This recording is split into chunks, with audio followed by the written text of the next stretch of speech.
Bangladesh. So, Mr. Mahfouz, he is an aspiring CSS student and also a distant relative of Sheikh Mujibur Rahman. Just by the way. So let's start. جی عبداللہ، بہت شکریہ آپ کا مجھے آج شو میں لانے کا. بہت اچھا لگ رہا ہے آپ کے شو کا پارٹ بن کے. اور بنگلہ دیش کے بارے میں ہم بات کریں تو ظاہر ہے میری فیملی میں بھی وہ لوگ رہے ہیں جن کا بنگلہ دیش سے تعلق تھا، تو میں بہت دل سے بات کرتا ہوں بنگلہ دیش کے بارے میں. اگر ہم سیاسی پس منظر کی بات کریں تو بنگلہ دیش جب بنا تھا 71 میں، that was the culmination of decades of struggle for self determination of the people of East Bengal. آپ دیکھیں کہ جب ہم آزاد ہوئے ہندوستان سے، بیسکلی بنگلہ دیش کی آزادی کی روٹس جاتی ہیں ہندوستان سے پاکستان کی آزادی میں. جب ہندوستان سے پاکستان آزاد ہوا تو ایک میجورٹی، جس میجورٹی نے فائٹ کیا تھا، جس کی وجہ سے پاکستان وجود میں آتا، وہ بنگلہ دیش کے لوگ تھے. لیکن انفارچونیٹلی ان کو وہ پہچان، ان کو ان کے کلچر کی، ان کے زبان کی، ان کی ثقافت کی وہ پہچان نہیں مل سکی پاکستان میں جو وہ ڈیزرو کرتے تھے. تو اگر ہم پولیٹیکل لینڈسکیپ کی بات کریں تو آپ کو پتہ ہے کہ شیخ مجیب الرحمان ایک میجورٹی ان کی پارٹی جیتی تھی الیکشنز میں، پھر بھی گورنمنٹ دے دی گئی ذوالفقار علی بھٹو کی پارٹی کو، اور اس کی وجہ تھی ہماری اسٹیبلشمنٹ. تو یہاں سے روٹس اس کے لگے اس دین جنرل جی بالکل یحییٰ خان، اور وہاں سے بنگلہ دیش کے لوگوں کے دلوں میں اس آگ کے روٹس لگے، جہاں سے پھر ایونچولی ایسٹ پاکستان اور ویسٹ پاکستان الگ ہو گیا. So, talking about the geographical landscape of East Bengal and East Pakistan and West Pakistan, it was around 1,000 miles apart. جی بالکل. And having a enemy country in between, وہ بہت مشکل ہو جاتا. جی بالکل. آپ وہاں پہ اپنا کیا کہتے ہیں راشن نہیں آپ ان کو ٹرانسپورٹ کر سکتے.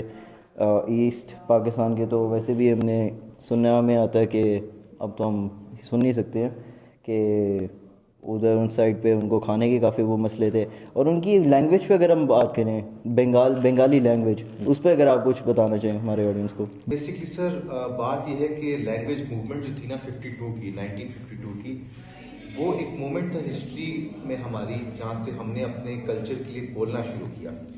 اور اردو کو جب as a civil official language impose کر دیا گیا تھا تو اس نے بہت پروٹیسٹ سپارک کیے. ایسٹ پاکستان کے لوگوں کے دلوں میں اس چیز کا غصہ تھا اور اس نے بہت پروٹیسٹ کو سپارک کیا. اور بنگالیز اس چیز سے ڈرتے تھے کہ ان کی زبان، ان کے کلچر کو بالکل ایروڈ کر دیا جائے گا.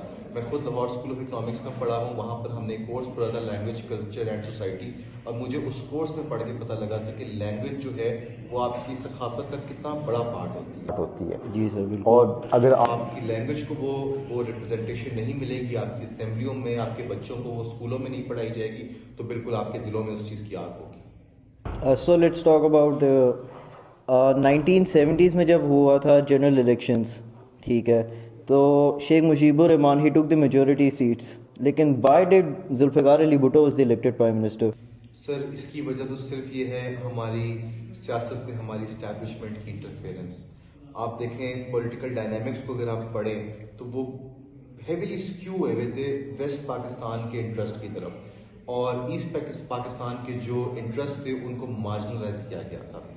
تو اس طرح سے ان کو حکومت دے دی گئی، ان کو ایک میجورٹی سے دے دی گئی، آگے پالیسیز اور ساری چیزیں ان کے ہاتھوں میں آ گئیں اور ایسٹ پاکستان کو بالکل اگنور کر دیا گیا. سو ہم یہ بھی کہہ سکتے ہیں کہ جو 1970s کے الیکشنز تھے یہ کافی سملر ہیں جو ابھی یہ ریسنٹ ٹائمز میں الیکشن ہوئے ہیں 2024 کے پاکستان میں، جہاں پہ clearly Imran Khan has won the majority seats, لیکن آپ کے سامنے یہ ہے کہ Nawaz Sharif is the and Shahbaz Sharif is the clear prime minister. بالکل سر آپ کی بات بالکل صحیح ہے. ابھی کے الیکشن اور تب کے الیکشن میں کوئی زیادہ فرق نہیں تھا. ریسنٹلی میرا ایک فرینڈ ہے، his family was contesting for people's party and he told me کہ ان کے جو ریزلٹس آفس تھا ساری رات وہاں پر اسٹیبلشمنٹ والوں نے اپنا آ کے قبضہ کر لیا تھا اور ایک رات کے اندر ریزلٹس کو بدل دیا تھا. اور اس سے آپ بہت اچھا اندازہ لگا سکتے ہیں کہ اس وقت انفیکٹ یہ کافی جگہوں پہ بھی ہوا ہے. یہ گان ڈاؤن میں یہ اون چودھری اور سلمان اکرم راجہ ان دونوں کا بھی کوئی وہ مسئلہ چل رہا تھا. بالکل یہ مسئلہ تو پورے ملک میں ہی چلا ہے سر. باقی نون لیگ تو یہ کہتی ہے کہ دھاندلی نہیں ہوئی.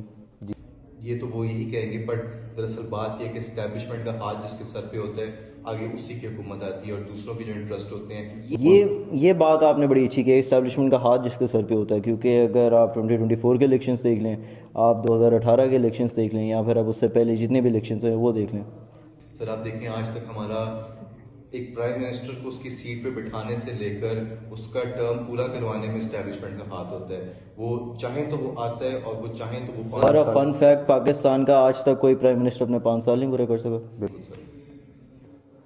So, thank you so much, Mr. Mathur.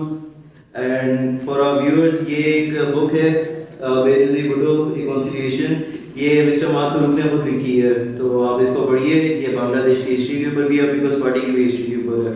And thank you so مچ کی واچنگ فنکاری.